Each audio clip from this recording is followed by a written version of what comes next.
les marchés financiers avec IG Markets, CFD Trading. Bonjour, c'est Gilles du site boursicoté.com. Voici l'analyse technique du CAC 40 pour cette journée du lundi 27 août 2012. Avec aujourd'hui donc cette séance de reprise haussière, puisque malgré une ouverture en baisse à 3422,76, nous avons marqué un point bas à 3414,69 avant de venir clôturer sur le plus haut du jour à 3462,83. Le CAC 40 gagne 0,86% sur cette séance, presque 30 points gagnés par rapport au cours de clôture de vendredi. Et donc nous avons cette fameuse bougie haussière dont je vous avais parlé vendredi, qui vient confirmer ici le potentiel doji de retournement que nous avions eu en fin de semaine. Du point de vue des indicateurs, au niveau du stochastique, donc nous avons quand même une cassure de la dynamique de ce support qui portait un petit peu l'indicateur depuis maintenant quelques mois. Donc attention, puisque cela constitue une alerte baissière, pardon. Au niveau du stochastique, donc nous avons un mouvement baissier, un signal baissier qui est lancé puisque nous sortons donc avec une belle amplitude de cette zone de surachat. Donc attention ici au signal baissier qui nous a envoyé par le stochastique. Et puis le MACD, lui, toujours en tendance baissière, donc pour l'instant qui ne confirme pas le retournement que nous observons sur les bougies actuelles. Du point de vue des volumes, des faibles volumes aujourd'hui, puisque nous sommes largement sous la moyenne des précédentes séances et nous avons une volatilité tout juste dans la moyenne. Donc je vous rappelle la configuration technique. Nous étions ici sur une sortie de dynamique haussière, on était venu ici confirmer le support comme une résistance avant de s'écarter et puis on commence à baisser. Donc au niveau pour l'instant de cette phase de consolidation, on est dans une phase de pré-consolidation puisque l'on voit qu'on a on a bien cassé ici les 23,6 mais on n'a pas confirmé par une cassure relativement nette de ce support ici et donc par une attaque relativement forte ici des 38,2 puisqu'on a repris ces niveaux en clôture et que nous avons clôturé au-dessus. Donc là, en confirmation, on vient déjà inverser le sens du point de vue de la loi de Dow puisqu'on a des extrêmes qui sont plus hauts. Vous voyez les plus bas et les plus hauts que les précédents. Nous avons ici une structure de potentiel retournement, à savoir une bougie fortement baissière, une bougie d'hésitation, donc en doji en croix qui marque un plus bas dans une tendance baissière, suivie d'une bougie fortement haussière qui clôture sur le plus haut et qui vient se replacer donc avec des plus hauts et des plus bas, plus haut que les précédents. Donc il s'agit effectivement d'une structure de retournement, on ne parlera pas d'étoile du matin, mais d'un pattern de bougie tout simplement qui serait plutôt dans un retournement haussier. Toutefois, nous avons vu que les indicateurs ne confirment pas du tout cet état de fait, et donc pour essayer de nous départager, on va avoir recours au tracé donc des supports résistance. Donc au niveau de la résistance oblique, eh bien, nous avons des plus hauts significatifs, donc nous traçons ici une résistance qui part du plus haut et qui vient ici sur un deuxième plus haut, et nous avons cette première résistance. Nous voyons que du point de vue de cette tendance ici, eh bien nous n'avons pas cassé cette résistance baissière. Bon, on s'en est approché, mais on ne l'a pas cassé. Maintenant, il faut savoir si bien cette résistance est significative. Donc on essaye de trouver des repères qui pourraient nous donner donc un petit peu une certaine légitimité sur ce tracé.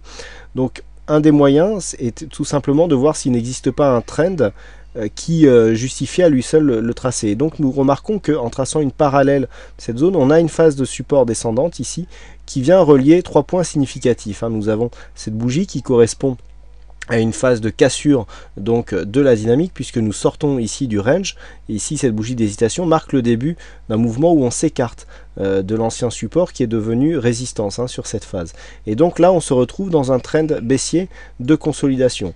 C'est plus net quand on s'écarte du graphe. Voilà, on a ici la phase dynamique, début de cassure ici, on confirme la cassure sur cette phase et on est dans une phase de consolidation. Donc cette phase de consolidation est en cours et ne sera confirmée donc en sortie.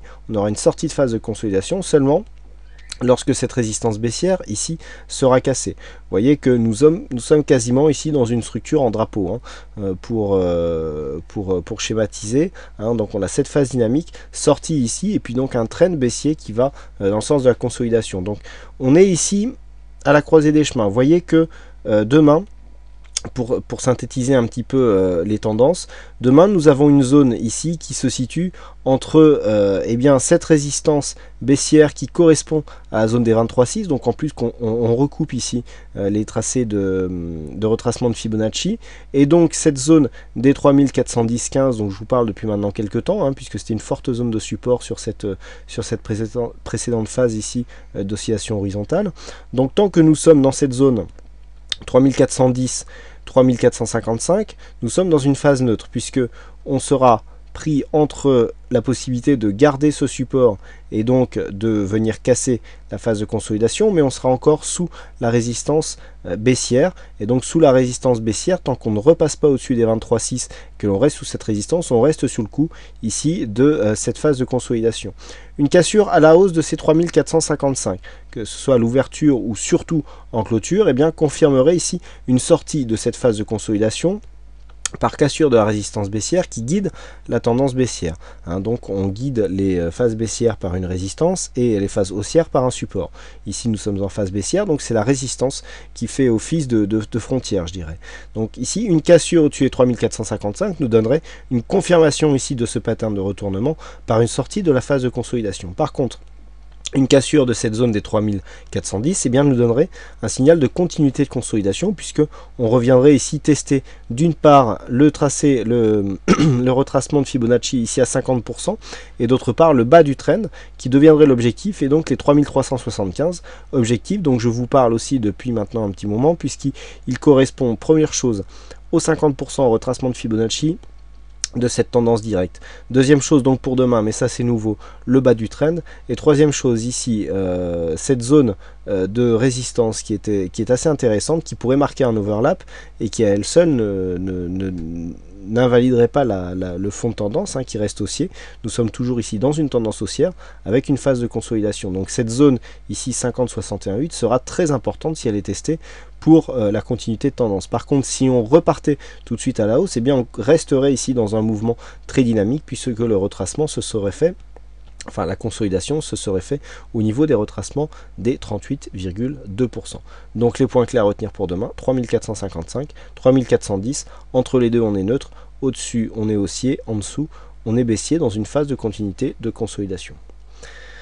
Voilà ce que l'on peut dire aujourd'hui donc sur cette analyse technique. Alors aujourd'hui c'est Ticamo qui a gagné au jeu du fixing, donc bravo à toi. Et puis quant à moi, il ne me reste plus qu'à vous souhaiter à toutes et à tous un bon week-end, bonne chance, une bonne soirée, bonne chance dans votre trade. Et je vous donne rendez-vous dès demain donc pour une nouvelle analyse technique en vidéo. Bonsoir à tous. Les marchés financiers avec IG Markets, CFD Trading.